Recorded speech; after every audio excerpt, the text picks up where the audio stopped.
కృష్ణా జిల్లాలో దివ్యాంగ శక్తి పథకాన్ని ఘనంగా ఎమ్మెల్యే బుద్ధప్రసాద్ ప్రారంభించారు. అర్హత కలిగిన దివ్యాంగులకు ఉచిత బస్ పాసులు అందజేశారు. అనంతరం దివ్యాంగులతో కలిసి బస్సులో చల్లపల్లి వరకు ప్రయాణించి వారి సమస్యలను అడిగి తెలుసుకున్నారు. ఈ సందర్భంగా నిర్వహించిన సభలో మాట్లాడుతూ దివ్యాంగుల సంక్షేమమే కూటమి ప్రభుత్వ ధ్యేయమని తెలిపారు. 40% వైకల్యం ఉన్నవారు పాస్ తీసుకుని ఈ పథకాన్ని వినియోగించుకోవాలని సూచించారు. Palle Velugu, ultra Palle Velugu, express, city ordinary, metro express బస్సుల్లో ఈ సౌకర్యం అందుబాటులో ఉంటుందని చెప్పారు. 100% మానసిక వైకల్యం ఉన్నవారితో పాటు ప్రయాణించే వారికి రాయితీ ఉంటుందని తెలిపారు. పల్లె వెలుగు, అల్ట్రా పల్లె వెలుగు, ఎక్స్ప్రెస్ సర్వీసులు, సిటీ ఆర్డినరీ, మెట్రో ఎక్స్ప్రెస్ ఈ సర్వీసులందు 40% కంటే అంగవైకల్యం ఎక్కువ ఉన్న దివ్యాంగులకు బస్సు ప్రయాణం ఉచితం.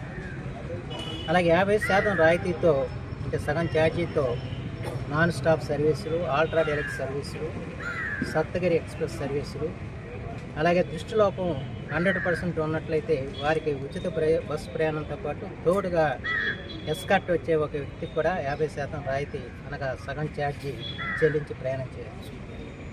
మరియు బుద్ధిమాంద్యం ఐక్యూ 69 కన్నా తక్కువ ఉన్న వికలాంగులకు కూడా బస్సులో ప్రయాణం చేసేటప్పుడు తోడుగా వచ్చే వ్యక్తికి సగం ఛార్జీ చెల్లించి ప్రయాణం చేయవచ్చు. ఈ కార్యక్రమం ఈ రోజున మనం ఇక్కడ ప్రారంభించబడుతుంది.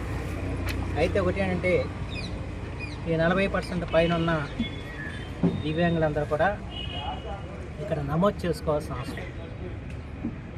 నమోదు చేసుకున్న పాస్ తీసుకున్న వాళ్ళకి, బస్ పాస్ తీసుకున్న వాళ్ళకి మనకి సౌకర్యం వస్తుంది. ఎందుకంటే అవనగడ్డ నియోజకవర్గంలో దాదాపు 6,862 మందికి మనం అంగవైకల్య పెన్షన్స్ ఇస్తున్నాం. అది కాకుండా అదనంగా మళ్ళా 392 మందికి మెడికల్ డిపార్ట్మెంట్కి సంబంధించిన మెడికల్ డిపార్ట్మెంట్ 321 మందికి అంటే మూత్రపిండం, కాలేయం, గుండె మార్పిడి, అలాగే బోధ వ్యాధి, దీర్ఘకాలిక మూత్రపిండి వ్యాధి, అలాగే కుష్టి వ్యాధి, అలాగే హిమోఫీలియా సంబంధిత రక్త సంబంధిత వ్యాధులతో, అలాగే తలసేమియా రక్త మార్పులు చేసిన వరకు కూడా మనం 321 మందికి మనం పెన్షన్లు